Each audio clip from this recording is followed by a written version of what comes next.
अमरीकी हुकूमत भारत को आलमी सतह पर शर्मिंदा करने का कोई मौका हाथ से जाने नहीं दे रही। अमरीकी वज़ीर ख़ारजा ने आलमी सतह पर भारत का किरदार गैर मुअस्सर और ना होने के बराबर करार दिया। अपने एक इंटरव्यू में स्कॉट बेसेंट ने कहा कि भारत रूस से तेल खरीद कर उसे रिफाइन करके आगे बेचता है, जिससे अमरीकी सदर डोनाल्ड ट्रंप और उनकी पूरी टीम इस रवैये से नाराज है। India came to the table early. They've been slow rolling things, so I think that the president, the whole trade team's been frustrated with them. And also, India's been a large buyer of sanctioned Russian oil that they then resell as refined products. So, they have not been a great global.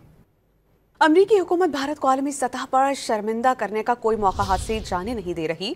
अमरीकी वज़ीर ख़ारजा ने आलमी सतह पर भारत का किरदार गैर मुअस्सर और ना होने के बराबर करार दिया। अपने एक इंटरव्यू में स्कॉट बेसेंट ने कहा कि भारत रूस से तेल खरीद कर उसे रिफाइन करके आगे बेचता है, जिससे अमरीकी सदर डोनाल्ड ट्रंप और उनकी पूरी टीम इस रवैये से नाराज है।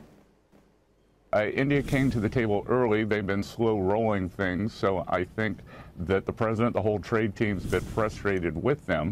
And also, India's been a large buyer of sanctioned Russian oil that they then resell as refined products. So, they have not been a great global.